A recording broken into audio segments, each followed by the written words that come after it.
For Tori Metalion, Golden Phoenix Zack was a special comic made to quickly reintroduce the main trio of birds and add an extra hero.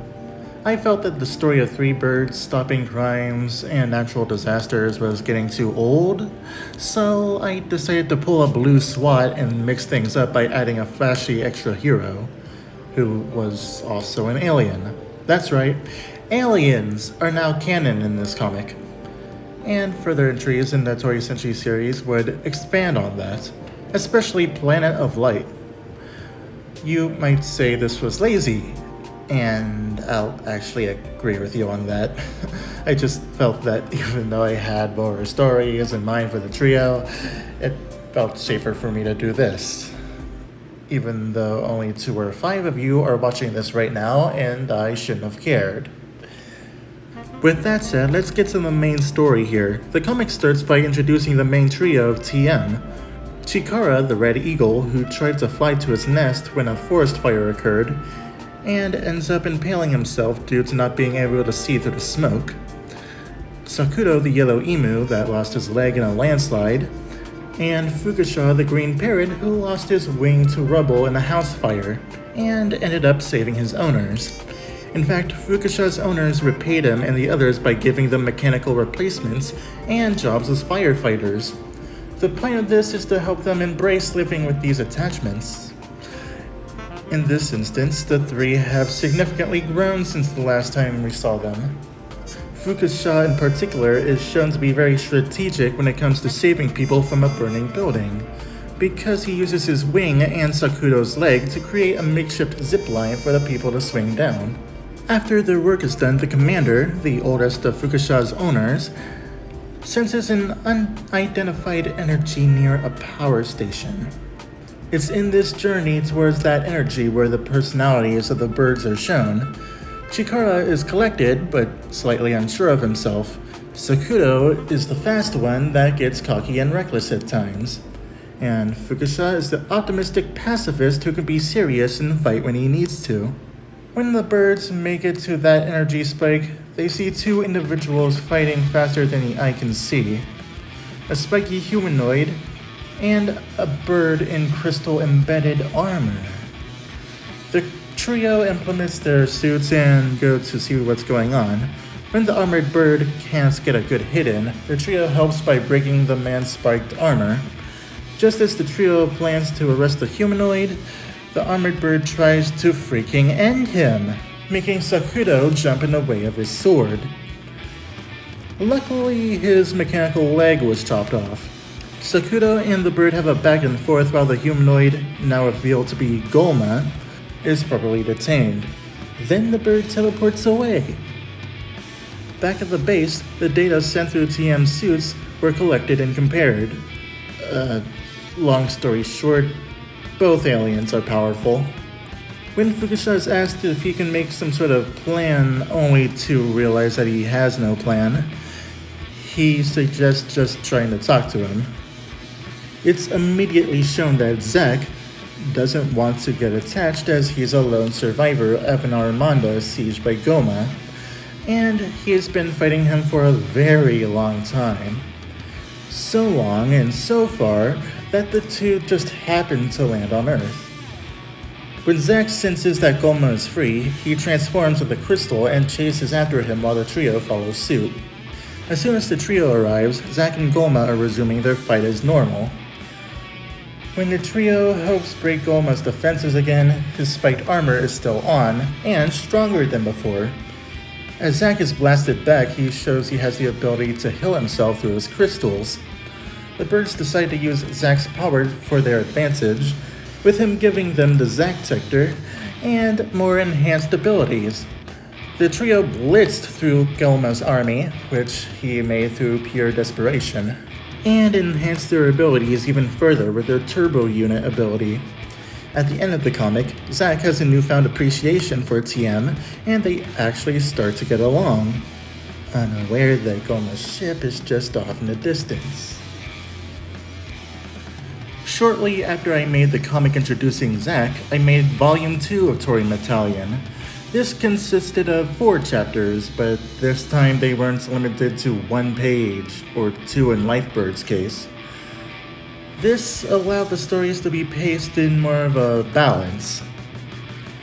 The characters' stories gave them an opportunity to go places outside the city, and also chances to lose their battles in a sense. For all the comics that are in this volume, the characters would win the battle, but it'd be a hollow victory. A triad of terrestrials shows the trio introducing Zack to their base, which is both nice of them and kind of adorable. The birds discuss how to stop Golma, and they work out a plan. Since Golma weakened himself summoning a huge army to defeat TM, all Zack has to do is go back to space and continue the fight with Golma. They know Golma will be desperate enough to do this again, and he does, summoning 3 aliens on Earth, so the trio can defeat those remaining aliens. It doesn't go well. I mean, they're trying their best, and this isn't as bad of a loss as they had in Lifebird, but their attacks were weaved in fire, as I'm calling this guy, pops out of here. Back at the base, we get a short briefing. Fire is in the Arctic, a turtle, which Sakudo names Mach, is on an island, and Spike, as Fukusha calls him, is in a desert. With the truck's inability to just travel to these places, the birds can't transform. But the commander had used the power of one of Zack's leftover crystals to summon both the truck and the Zack Tector, so they're cool. The birds then head off. Cooldown shows Chikara flying to the Arctic, freezing up, until he gets warmed up and realizes that this warmth is because of fire melting the Arctic. Truck's teleported, Chikara toys with fire, things get serious, and then he uses the Zack Tector. Even though Chikara wins his fight against fire, most of the Arctic is frozen in the process. He then flies off dejected. T-Pace Island shows Sakudo running to the titular island, only to find that its surface is slippery, and that Mach uses this moment to get a punch in. I'll admit I like this funny moment where Mach thinks he's got Sakudo only for him to detach his mechanical leg and kick him. After getting to the truck and transforming, Sakudo uses Searcher Scope and sees that there are invisible trees that he can use to traverse. Sakudo tries attacking Mach, but his shell's too strong, so he decides to remedy that with the Zack Tector. Mach's defeated, but Sakudo's overconfidence almost led to him losing. Past the Fist shows Fukushima flying to the desert only to be stopped by a shockwave of energy belonging to Spike. He dodges Spike's many attacks until the truck is summoned, and it hits him. Transformation, gun drive to stun Spike, Spike breaks free, only for a random bird to take the attack for him and die. Spike tries to demoralize Fukushima by saying he shouldn't care about a bird trying in vain to protect him, and that birds as a whole are weak in comparison to humanity. He even insults his pacifism, but Fukushima retorts essentially saying everyone's important, and that he'll fight if he needs to. He uses the Zack Tector to summon clones of himself and blitz through Spike. He hopes the others didn't have a bad time, only to reveal they did. Also, Zack's coming back. Forgot to mention earlier, but in the intervening time, Zack lost Golma, and Fukusha called him to say the aliens were defeated. Time for a little intervention. I wanted to mention that the way I made the comics slowly changed until the end. What I mean by that is volumes 1 and 2 were smaller than the in-between story involving Zack and the 3-part finale. Not only that, but at this point I didn't limit my own storytelling as much anymore. While I still did limit myself with my past and current stories, I felt the finale of Tori Metalion wasn't really the time to do that. With that said, let's get to the last 3 comics. Black Hawk Returns focuses on what happened after Lifebird. It turns out Fukusha's owner called Black Hawk to destroy the factory producing the buff bots. The commander is hoping this won't make the trio wonder about the status of Black Hawk, considering he told them the suits were destroyed. And, of course, they start wondering. Anyway, in the present, Tori and Metalion are doing their usual jobs until Chikara has trouble dealing with another buff bot.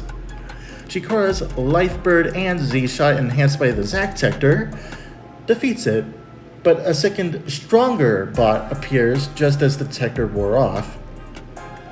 Luckily, Blackhawk saves him with his weapons, the Screw Shot and Wing Buster. Blackhawk is immediately shown to be very egotistical and self-centered. His military has the same motivation as the City or Silver Guardians, which is only saving people who can pay for it. This is where the humor comes to save the day, as the trio is questioning his motives and he announces that he is joining TM. Commander announces that another bot appeared and the birds nope out of the base. Later, the birds use the Zack Tector and every tactic they have to no effect. It's when Chikara is brutalized that Blackhawk saves them. Later, Chikara calls Blackhawk out for saving him and feels he really only feels left out. As Blackhawk goes to an empty room to self-reflect, Zack finally arrives and the two of them talk. It turns out Golma used a bit of his power to enhance the buff bots shortly after Lifebird. Keep in mind, this was before he arrived with Zack on Earth. That surge of power made it so the buff bots could negate not only TM's powers, but Zack's as well. It's here where Blackhawk realizes that he beat the buff bots because Golma didn't know about him, and he could use this to his advantage. Later, it seems Chikara is in full health, taking on the bots. It turns out Blackhawk is using his suit to fight the bots.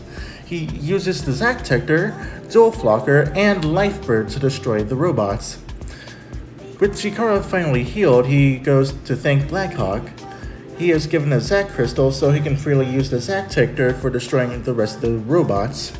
The comic then ends with him proudly driving off to do so. Flock of 4 is actually very simple. The 4 birds team up to fight Golma, but he gets too weak from exhausting a majority of his powers early. He gets desperate enough to try and blow himself up along with them, only for Zack to save the trio through teleportation. At the end, Chikara asks what they should do now. Zack responds that the commander reverse engineered the Zack crystal to make a new arsenal for the trio. Sorashi shows off the titular suits in arsenal. Fukusha's suit is orange and named Daishi. Sakudo's suit is blue and named Aoshi. And finally, Chikara's suit is purple and named Murashi. Every suit is twice as strong as the Metalion suits, and their abilities are greatly increased. It's at this point that the comic ends, though I did originally plan to make a sequel showing the birds maturing, but I think the story is good enough ending here.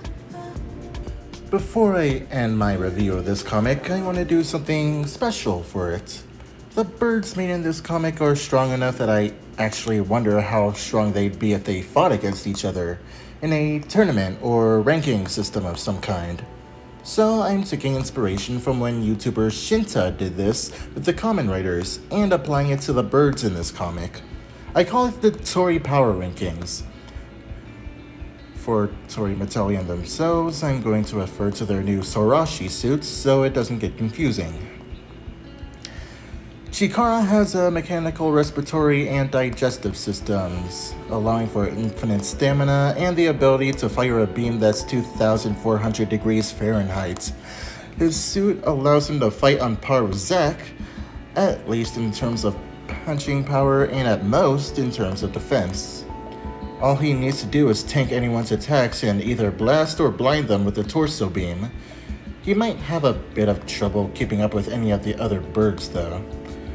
Maybe he'd be able to with his rarely used turbo unit ability, or the Zack Tector, but only for a limited time. Sakudo is the fastest, and has a mechanical leg out of suit and a mechanical neck in suit. He has the strongest kick, and it's possibly stronger, due to the fact that he can easily crush rubble and carry tons of people through the zipline ability. He can stretch and detach his mechanical leg to tie up criminals very easily within seconds. He might be able to fight on par with Fukusha, who has the same amount of punching power as his kicking power, and has been proven to use the same abilities with his wing. Sakudo could outspeed Fukusha and Zack with natural abilities, the Turbo Unit, or even the Zack Tector. But Fukusha could outwit Sakudo with his strategizing and copy ability. I'd say the ranks would look like this for the main three. Fukusha being the strongest, Sakudo being in the middle, and Chikara being at the end. Blackhawk, however, is at the very bottom, lower than Chikara, due to him being half as strong and fast as everyone else. If he didn't have access to the Zack Tector, then I wouldn't even imagine him being a single character on this list. Zack would have been able to beat any of the birds if they had their original suits, but as it stands, he is a step above Blackhawk due to his abilities, agility, stronger weaponry, and the power to teleport. He may have been able to face the birds if he had a strategy for how to trip them up with all these skills, but due to how I didn't give Zack much to do, I don't exactly know how that would go. But yeah, that's it. Fukusha's the strongest and Blackhawk's the weakest, and since my next bird comic, Planet of Light, is almost done, I might just do this again, but with the main character Paul Chonijin added in. Thanks for watching my video for this long and enduring the weirdness of this comic, and me trying to explain it as best as I could. Next time, I'll review Season 2 of AK, and try to explain the convoluted, slightly unoriginal story there. Goodbye, and see you in the next video.